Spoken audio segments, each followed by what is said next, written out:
Following the Civil War, the disputed presidential elections of 1876 between Rutherford B. Hayes and Samuel J. Tilden resulted in the Compromise of 1877. This compromise awarded Hayes with the presidency and awarded the South with the end of Reconstruction. And as a result, African Americans lost their right to vote. White violence against blacks exploded in the South, and we saw the birth of racial segregation and state-sanctioned discrimination and oppression, which became known as the Jim Crow system. Organizations like the NAACP, the National Association for the Advancement of Colored People, established in 1909, fought to end racial discrimination through litigation and education. But Jim Crow remained intact well into the early 1950s. May 17, 1954, Brown v. Board Education scores a victory from the Federal Supreme Court.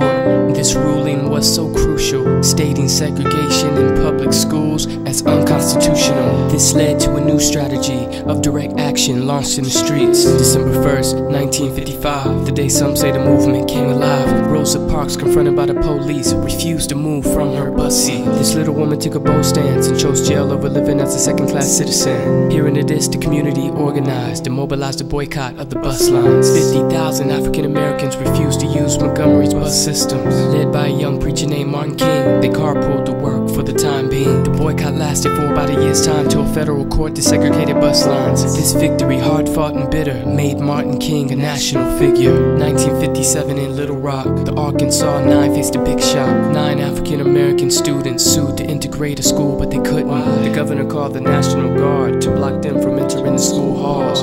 President Eisenhower got involved and sent the army to enforce fair laws and protect the 9 from the angry mob while they hurled insults, spit on them and all. The school was eventually integrated, and they braved all the attacks and the hatred. 1960, let's head to Greensboro, North Carolina. At a lunch counter, 4 students found the courage within to integrate Woolsworth with a sit-in. This technique spread through the nation. Blacks challenged the law to force integration. Often demonstrators went to jail, but they kept the faith that they would prevail. 1961, worlds would collide, yeah, that was the year the Freedom Rides. They boarded buses traveling through the Deep South to desegregate terminals along the route. Yeah, but it wasn't that easy. They endured fire bombs and beatings. Through it all, they maintained their honor, standing up to men like Bull Connor. Jim Crow began to unravel and Kennedy desegregated interstate travel. White and colored signs eliminated, separate restrooms now consolidated. In the face of much damnation, they organized around voter registration. Faced with threats, but they never backed down. White supremacists replied with the crackdown. Beatings, lynchings, and arrests. Black folks' faith was put to the test. And through all of the pain and the stress, songs of freedom kept them blessed. And they vowed to remain nonviolent, even in the face of a hostile climate. Self-discipline and refinement, Gandhi's teachings served as the guidance. In Birmingham, they clashed with the law, water hoses and police dogs. The sacrifice they made just to be free was broadcast on national TV. Dr. King was arrested till he wrote the letter from Birmingham jail. President Kennedy got involved for King's release, his supporters called. The backlash was out of this world. The Klan bombed the church and killed 4 little girls. Kennedy sent the Civil Rights Bill to Congress, hoping he can get enough votes to pass it. And so the movement decided to pressure them, rally the troops into a march on Washington. 300,000 people gathering, and King gave his famous speech, I Have a Dream. November 22nd, 63, the assassination of President Kennedy.